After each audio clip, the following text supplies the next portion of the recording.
Assalamualaikum warahmatullahi wabarakatuh. Bertemu lagi dengan saya untuk pembahasan teori bilangan. Nah, kali ini kita akan membahas aplikasi kekongruenan. Nah, pertemuan sebelumnya kita telah membahas kekongruenan dan definisi kekongruenan. Nah, untuk kali ini kita akan membahas aplikasi kekongruenan. Pada subbab sebelumnya kita telah mempelajari pengertian ya, kekongruenan, sifat-sifatnya. Nah, untuk pada bab kali ini kita akan mempelajari penggunaan pengertian dan sifat-sifat kekongruenan itu.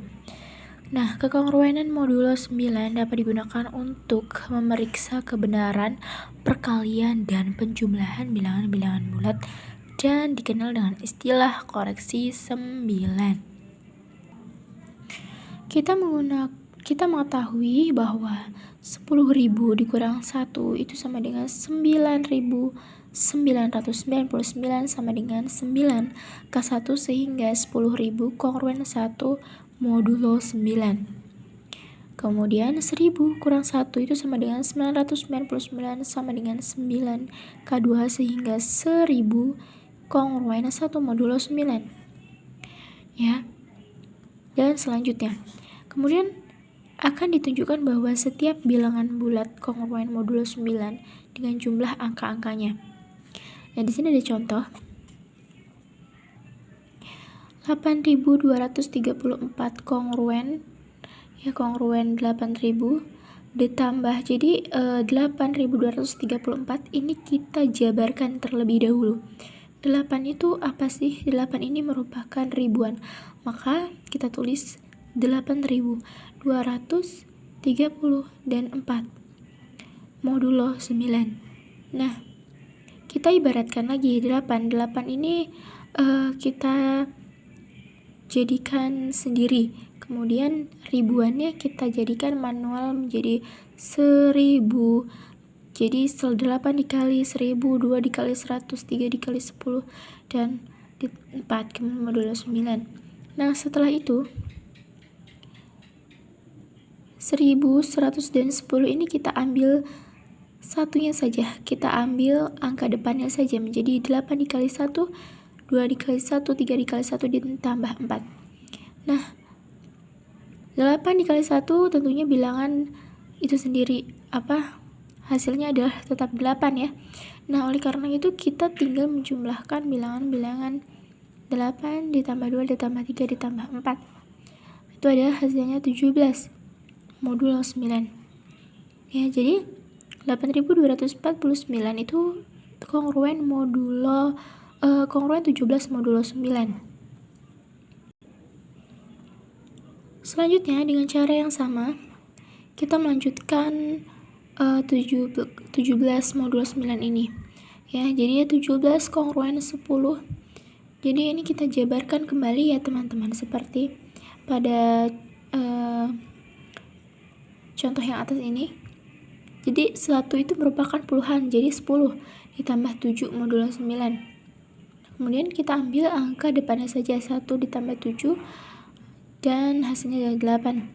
Oleh karena itu 17 kongruen 8 modulo 9. Jadi 8.234 itu kongruen 8 modulo 9. Nah, mengapa ada dua langkah seperti ini? Karena harus sisa ini tidak boleh lebih dari modulonya ya. Jadi 17 ini lebih besar dari 9 itu tidak boleh. Jadi sisa ini harus lebih kecil dari modulo ya. 8 harus lebih kecil dari modulo. Ya benar, 8 lebih kecil dari 9. Nah, apabila si sisa ini masih lebih besar dari modulonya, kita tetap memperkecil lagi ya. Nah, uraian dan contoh di atas secara umum dinyatakan sebagai teorema-teorema berikut. Di sini ada teorema 5.9, 10n kongruen 1 modulo 9 untuk n sama dengan 0 1, 2, 3, dan seterusnya. Bukti 10N kurang 1 itu sama dengan 999.N, dimana N itu adalah angka semuanya 9 terbagi oleh 9. Jadi 10N itu kongruen 1 modulo 9. Kemudian teorema 5.10, setiap bilangan bulat kongruen modulo 9 dengan jumlah angka-angkanya. Bukti, ambil sembarang bilangan bulat N yang angka-angkanya secara berturut-turut adalah N sama dengan DK, DK kurang 1, DK kurang 2, D2, D1, D0, atau N sama dengan DK 10K ditambah DK kurang 1, 10K kurang 1 ditambah DK kurang 2, 10K kurang 2 ditambah titik-titik ditambah D2, 10 kuadrat ditambah D1, 10 ditambah D0 dengan DI, ya ini DI ya. DI itu lebih besar sama dengan 0 dan lebih kecil sama dengan 9. Untuk I-nya itu merupakan 0, 1, 2, titik-titik sampai K ya. Dan DK itu tidak sama dengan 0. Jadi menurut teorema R5.8, 10N kongruen 1 modulo 9 untuk N 0, 1, 2, 3, sehingga ini itu kongruen DK 1 ditambah DK kurang 1 dikali 1 ditambah DK kurang 2 dikali 1 ditambah titik-titik 1 D2 dikali 1 ditambah D1 dikali 1 ditambah D0 modulo 9 ya. N kongruen DK ditambah DK kurang 1 ditambah DK kurang 2 ditambah titik-titik ditambah D2 ditambah D1 ditambah D0 modulo 9. Jadi bilangan bulat N ya, kongruen modulo 9 dengan jumlah angka-angkanya. Nah, perhatikan misalkan A ditambah B sama dengan C, maka tentu A ditambah B itu kongruen C modulo 9. Nah, jika A kongruen M modulo 9, B kongruen N modulo 9, dan C kongruen P modulo 9, maka dari A ditambah B kongruen C modulo 9 itu dapat disimpulkan bahwa M ditambah N kongruen P modulo 9. Nah, prinsip tersebut dapat digunakan untuk memeriksa kebenaran suatu penjumlahan maupun pengurangan bilangan-bilangan bulat ya, yang disebut dengan koreksi 9. Nah, di sini ada contoh 5.10, periksalah kebenaran penjumlahan berikut ini dengan prinsip di atas. Nah, di sini ada penjumlahan 248 ditambah 324 ditambah 627 sama dengan 1244. Nah, jawab. Ya. 248 kongruen 2 ditambah 4 ditambah 8 modulo 9. Ya, kita jabarkan, kita jumlahkan angka-angka ini ya. Dan berapa hasilnya? 2 ditambah 4 ditambah 8, 14 modulo 9. Kemudian 14 ini mau kita tambahkan ya. Angkanya kita tambahkan. Jadi 14 ini terdiri dari angka 1 dan 4. Nah, oleh karena itu 1 ditambah 4 ya. 1 ditambah 4 berapa? 5. Jadi 248 itu adalah kongruen 5 modulo 9. Nah, selanjutnya 324 ya, sama saja seperti yang sebelumnya ya, kita jumlahkan angka-angkanya ini. Jadi 3 ditambah 2 ditambah 4 9 ya, 9 modulo 9 ya. Ini tidak ada temannya teman-teman, oleh karena itu menjadi 0. Kalau ini tadi kan ada dua angka sehingga kita menjumlahkan. Nah, apabila satu angka maka ia menjadi 0 ya, habis ya. Kemudian selanjutnya 672 kita jumlahkan. 6 ditambah 7 13 ditambah 2 15, jadi 15 modulo 9. Nah, 15 terdiri dari angka 1 dan 5, oleh karena itu kita jumlahkan. 1 ditambah 5 adalah 6, maka 6 modulo 9 Nah, jadi 248 ditambah 324 ditambah 672 kongruen 5 ditambah 0 ditambah 6 modulo 9. 5 ini dari mana? 5, 0, 6 ini dari mana sih? Nah, jadi bilangan-bilangan tersebut adalah bilangan-bilangan yang apa tadi? Yang sudah kita jumlahkan tadi, teman-teman. Jadi 248 tadi kan kongruen 5 ya. Kemudian 324 tuh kongruen 0. 672 nih kongruen 6 modulo 9. Nah, oleh karena itu kongruen tadi sudah kita temukan dan kembali lagi kita jumlahkan. Yang mana ditambah 0 ditambah 6 hasilnya adalah 11 modulo 9. Kemudian ingat tadi bahwa sisa ya itu tidak boleh lebih besar dari modulo, dimana modulnya 9 dan sisanya 11. Nah, jadi ini lebih besar sisa ya. Nah, ini tidak boleh, teman-teman. Oleh karena itu kita jumlahkan. Ini ada 2 angka, kita jumlahkan ya. 11 terdiri dari angka 1 dan 1, maka kita jumlahkan 1 ditambah 1 adalah 2. Nah, oleh karena itu menjadi kongruen 2 modulo 9. Nah, sedangkan 1244 kongruen 1 ditambah 2 ditambah 4 ditambah 4 modulo 9 sama dengan sebenarnya 11 modulo 9. Tambahkan menjadi 2 modulo 9. Maka dari kekongruenan 1 dan 2 itu berarti benar ya, teman-teman. Kalau ada pertanyaan ini 1244 dari mana? Dari sini, teman-teman, dari penjumlahan 3 bilangan dari 248, 324 nih loh. Ini. Jadi 1244 itu dari penjumlahan yang pertama tadi ya, yang mau kita periksa kebenarannya tadi. Ternyata benar, teman-teman. Ya.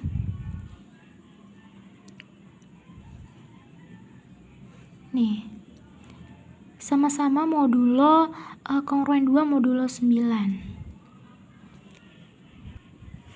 Jika A kongruen B modulo M dan C kongruen D modulo M, maka AC kongruen BD modulo M. Prinsip ini dapat digunakan untuk memeriksa kebenaran suatu hasil perkalian. Nah, ini ada contoh lagi. Kalau tadi kan memeriksa hasil penjumlahan. Nah, ini adalah memeriksa hasil perkalian, teman-teman. Di sini ada 84 dikali 428. Hasilnya adalah 35.952. Nah, jawab. 84 itu terdiri dari angka 8 dan 4. Oleh karena itu kita jumlahkan. 8 tambah 4 adalah 12. 12 ini masih bisa kita jumlahkan ya. Menjadi 3. Jadi 3 modulo 9. Kemudian 428. Ya, 4 ditambah 2 ditambah 8 hasilnya 14. 14 masih bisa dijumlahkan, hasilnya 5. Maka 48 dikali 428 itu adalah 3 dikali 5 modulo 9. Nah, 3 kali 5 itu 15. Oleh karena itu 15 ini masih terdiri dari 2 angka. Kita tambahkan saja 5 tambah 1 6. Jadi 84 dikali 428 kongruen 6 modulo 9. Nah, sedangkan 35.952 kita jabarkan, kemudian kita jumlahkan dan hasilnya adalah 24. Ya, hasilnya 24. Nah, 24 kita tambahkan lagi ya. 2 ditambah 4 6 modulo 9. Nah, maka benar, teman-teman, benar. Terbukti sama-sama kongruen 6 modulo 9 ya, benar.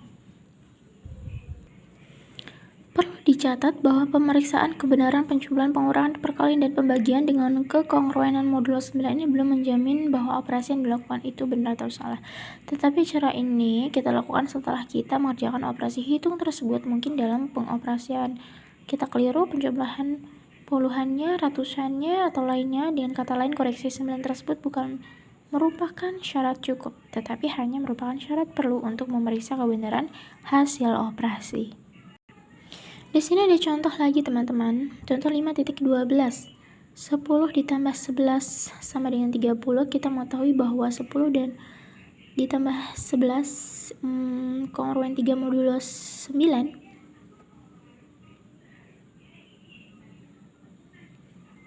Dan 30 kongruen 3 modulo 9. Menurut cara pemeriksaan di atas, 10 ditambah 11 sama dengan 30 itu adalah benar. Tetapi kita mau tahu bahwa 10 ditambah 11 sama dengan 30 itu adalah salah. Nah, selain itu kekongruan modulo 9 dapat digunakan untuk menguji keterbagian suatu bilangan bulat oleh 9. Suatu bilangan terbagi oleh 9 bila dan hanya bila sisa pembagian itu 0. N kongruen A modulo 9 bila dan hanya bila N dan A itu masing-masing mempunyai sisa yang sama jika dibagi 9. Jadi jika N kongruen A modulo 9, ya, maka N terbagi oleh 9 bila dan hanya bila A terbagi oleh 9, padahal N itu kongruen modulo 9 dengan jumlah angka-angkanya. Nah, suatu bilangan bulat terbagi oleh 9 apabila jumlah angka-angkanya terbagi oleh 9. Ya, di sini ada contoh. 7587 kongruen 7 ditambah, ya, kongruen 9 modulo kongruen, ya, kita jumlahkan, ya, seperti sebelum-sebelumnya kita jumlahkan setiap angkanya. 7 tambah 5 ditambah 8 ditambah 7 hasilnya adalah 27. Kemudian ini masih bisa kita jumlahkan, ya, 7 tambah 2 hasilnya 9. Nah, maka 7587 itu kongruen 9 modulo 9. Ya, karena 9 membagi 9, maka 9 itu membagi habis juga 7587. Nah, kemudian ada lagi 47.623 kongruen. Kita jumlahkan angka-angkanya, hasilnya adalah 22. Kita tambahkan 2 dan 2 hasilnya 4. Ya, karena 9 itu tidak membagi habis 4, ya. Maka 9 juga tidak membagi habis 47.623. Nah, apakah suatu bilangan bulat yang terbagi oleh 9 akan terbagi pula oleh 3? Misalkan 9 membagi N dan 3 membagi 9. Ya, dengan sifat transitif diperoleh 3 membagi N. Karena suatu bilangan bulat terbagi oleh 9 bila dan hanya bila jumlah angka-angkanya terbagi oleh 9, maka N itu terbagi oleh 3 bilangan oleh 3 bila dan hanya bila jumlah angka-angkanya terbagi oleh 3. Nah, suatu bilangan bulat terbagi oleh 3 apabila jumlah angka-angkanya tuh terbagi oleh 3. Contoh, di sini ada contoh.